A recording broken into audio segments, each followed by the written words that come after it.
Today's lesson is inspired by the book Mastery by Robert Greene. The world celebrates winners, but it almost never celebrates what made them winners.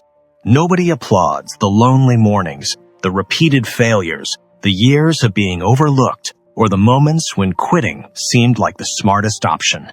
Those parts stay invisible, which is why greatness looks so attractive from a distance. What you're admiring isn't just someone's success. You're admiring years of sacrifices you never had to witness. The question isn't whether greatness demands a price. It always has. The real question is whether you're prepared to keep paying long before anyone believes your effort will amount to anything.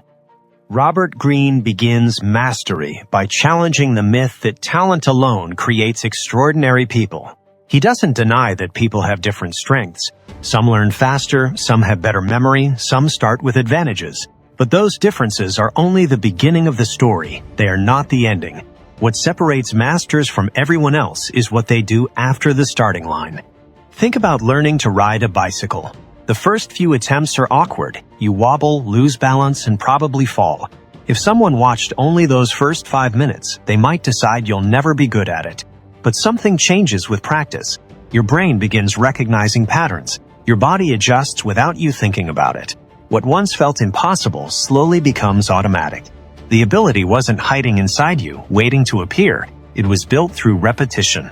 The same principle applies to almost every meaningful skill in life. The problem is that we rarely see that part. We meet people after they become successful, not while they were struggling to improve.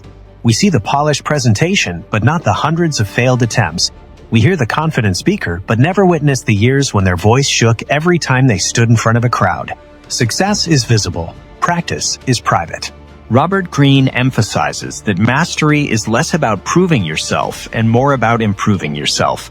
The goal isn't to appear talented. The goal is to become capable. Those are very different pursuits. One depends on other people's opinions. The other depends on your willingness to keep learning long after the excitement of starting has faded. There is a stage in every great journey that almost nobody talks about. It doesn't come with applause. It doesn't make exciting social media posts. It doesn't feel glamorous. And most of the time, it doesn't even feel like progress. Robert Greene calls this the apprenticeship phase. And according to Mastery, it's where the foundation for everything else is built. The problem is that most people don't want this stage. They want the confidence that comes after years of practice, but they don't want the years of practice. They want to be respected before they've earned the skills that deserve respect. They see someone performing at the highest level and think, I want that life. What they rarely say is, I want the decade of invisible work that made that life possible. That's why so many dreams die early. Not because people lack potential, but because they misunderstand what the beginning is supposed to feel like. When you first start learning something valuable, you're almost guaranteed to feel slow.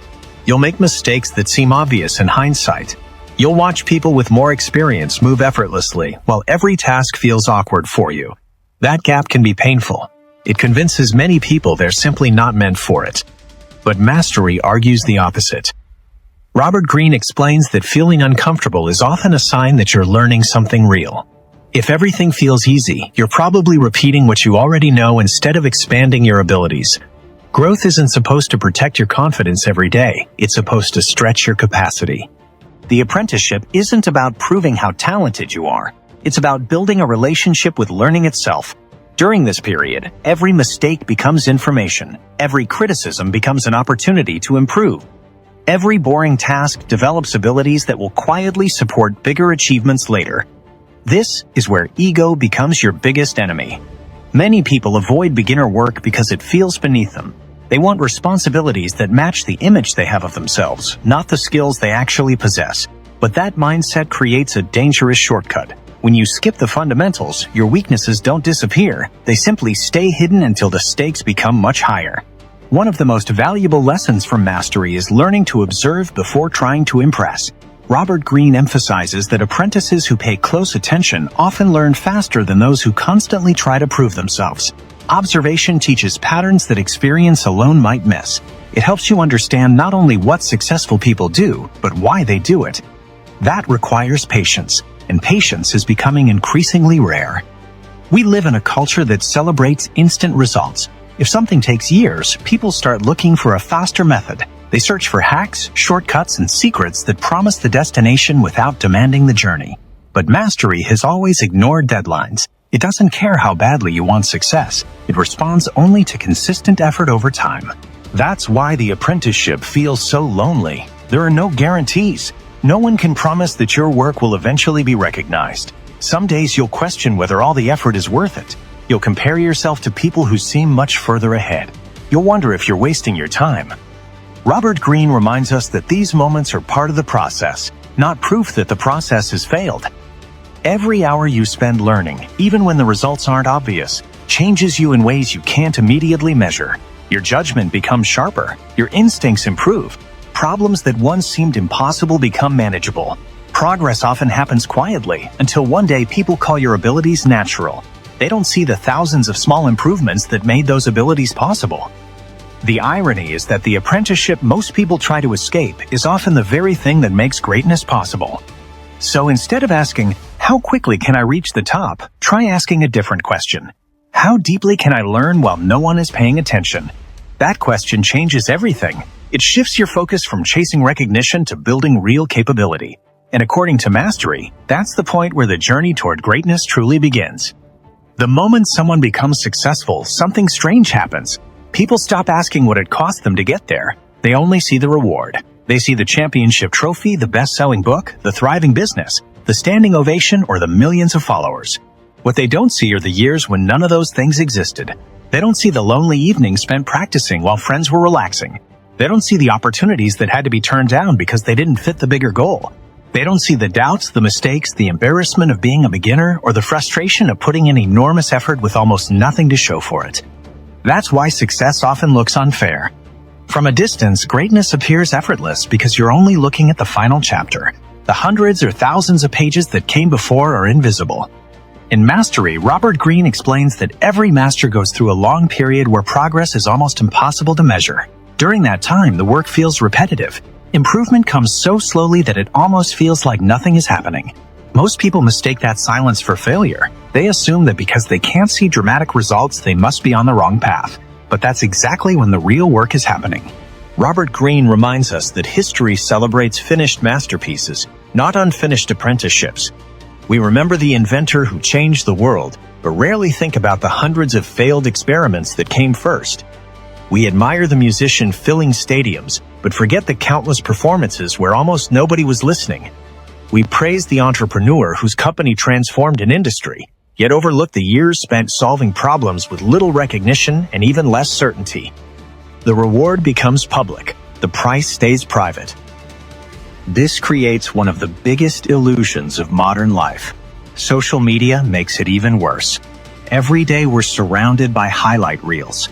Promotions, awards, expensive vacations, new homes, impressive physiques, successful launches.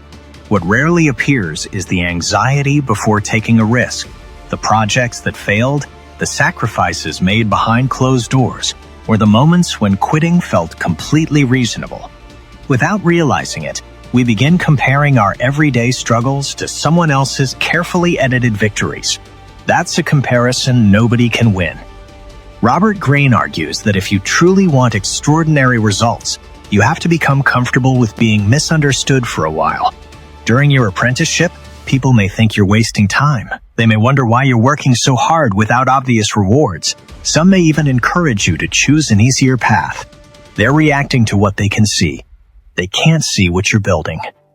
Robert Greene also points out that mastery requires giving up something many people protect above all else: immediate comfort. Every hour invested in becoming better is an hour that can't be spent avoiding difficulty. Every meaningful goal asks you to trade today's convenience for tomorrow's capability. Most people understand the reward. Few truly accept the exchange, and that's where so many dreams quietly disappear. Not because people aren't talented enough, but because the price seemed too high once they realized it had to be paid every single day. The truth is, greatness rarely asks for one heroic moment. It asks for ordinary discipline repeated longer than most people are willing to endure. So before asking whether success is possible, ask yourself a more honest question. Am I willing to stay committed when nobody notices? Am I willing to keep learning when progress feels invisible? Am I willing to pay today's price for a future that doesn't come with guarantees? Because according to Mastery, Robert Greene's most important lesson isn't that greatness belongs to a chosen few. It's that greatness belongs to the people who understand the cost, accept it without resentment, and continue paying it long after the excitement has faded. The world celebrates the destination, but the destination has always been built by the journey that almost nobody sees. Failure has a terrible reputation. Most people treat it like a verdict, as if one bad result says something permanent about who they are. You miss an opportunity, lose a competition, make a mistake at work, or spend months on a project that goes nowhere. The disappointment feels real, but what hurts even more is the story you start telling yourself. Maybe I'm not good enough. Maybe this isn't for me. Maybe other people have something I don't. Robert Greene challenges that way of thinking throughout Mastery. One of the book's most important ideas is that failure isn't the opposite of mastery. It's one of the tools that builds it.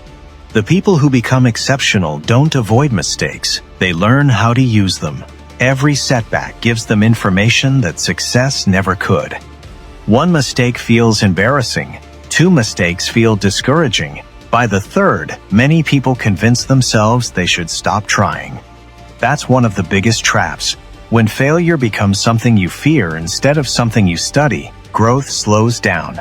You begin making decisions based on avoiding discomfort instead of improving your abilities.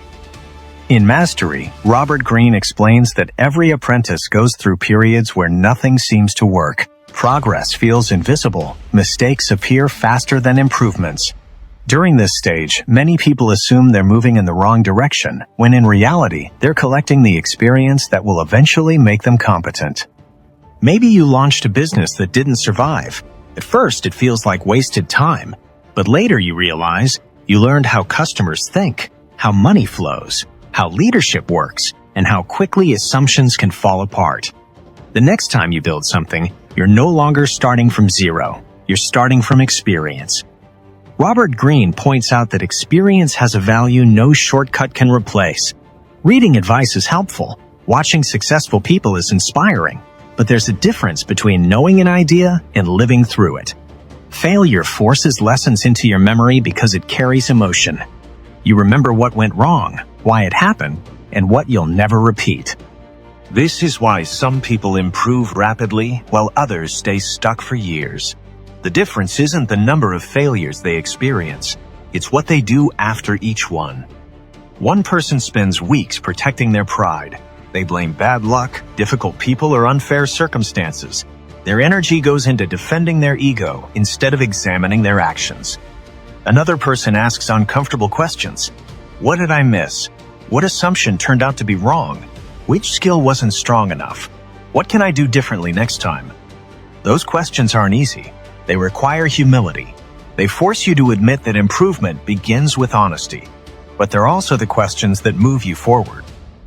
Later in Mastery, Robert Greene repeatedly shows that mastery requires an attitude of constant learning. Masters don't believe they've outgrown mistakes. They simply recover from them faster. Every setback becomes feedback instead of a reason to quit. There's another lesson hidden here. Failure doesn't only teach skills, it also reveals character.